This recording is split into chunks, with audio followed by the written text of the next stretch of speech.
May nabasa ako, sabi nila, ang pagiging komedyante raw ang isa sa pinakamahirap na trabaho sa mundo. Kasi kahit may pinagdadaanan ka sa buhay, kailangan mo pa rin ngumiti at kailangan mo pa rin tumawa. Pero ano nga ba yung buhay ng mga komedyante sa likod ng mga halakhak? Ang kasama ko ngayon ay isang kaibigan at ang ating paboritong artistang ina,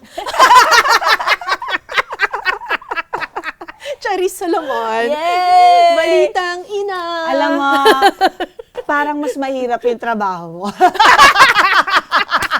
Nagsususuot ka sa mga kung saan-saan, putik-putik. Ay, nako. Pero Thank you, ako, Ate pwede Carmen. akong umiyak. Ang mga komedyante, hindi pwedeng umiyak. Pwede naman, iyakin ako eh. Pero Hindi halata. siguro, nung nagsisimula ako, Tekara, hirap akong mag-compartmentalize. Pero Kasi? ngayon, siguro 20 years na rin naman ako sa industriya, ano na talaga, kahit ano pa yung pinagdadaanan ko.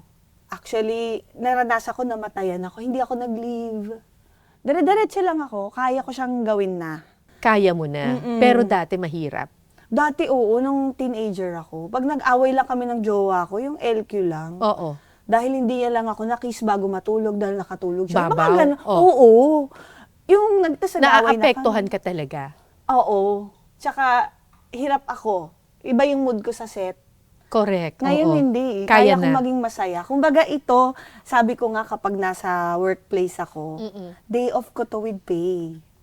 Kasi talagang tayo mga nanay, medyo hirap tayo maghanap ng me time, di ba? Mhm, mhm. So, yung work, excuse siya para maka-detach ka ng konti sa responsibilidad mo sa pamilya, pero may bayad. Mm-mm. Di ba? Correct. Recently, ginest ko si Charis sa Pinasarap. Yes. Tapos nagkaroon kami ng kusina battle. Okay na yan? Sinigang na lechon, sosyal na sosyal. Ang galing mong magluto.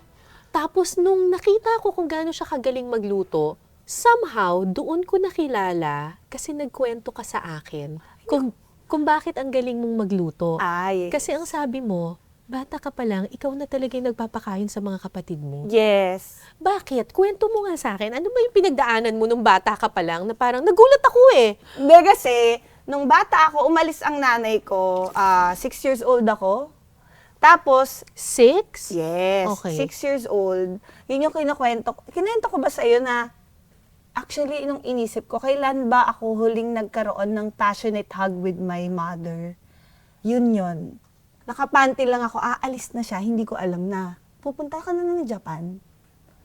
Ba't siya pupunta ng Japan? Magtatrabaho siya. Kasi naghiwalay sila ng daddy ko. 4 years old ako. Oo.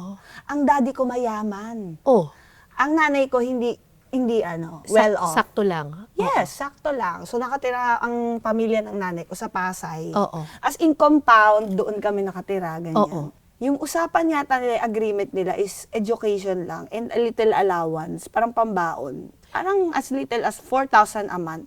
Kasal ba sila? Hindi. Yung nanay ko ay third partner. So, hindi kayo yung legal family? Hindi, I'm the third panganay as far as I'm concerned. Okay, Yes. okay. So, nung naghiwalay sila, nung 4 years old ako, tapos 6 years old, nag-decide yun na, nakita ko lang nag-aaral siya mag-Nihonjin, sa yellow pad, may mga words, na So- hindi ko naintindihan bakit siya aalis. So, alam ko lang naka-denim siya, na, Oo. tapos denim na maong jacket. Oo. Denim na maong! Oo. Yan, maong jacket. Pang Tapos may dala na OFW. siyang Oo. maleta. Oo. Punta kang Saudi, sabi ko, charot. Tonyo! Joke. Hindi. Punta siya, yun na nga, pupunta na pala siya ng Japan.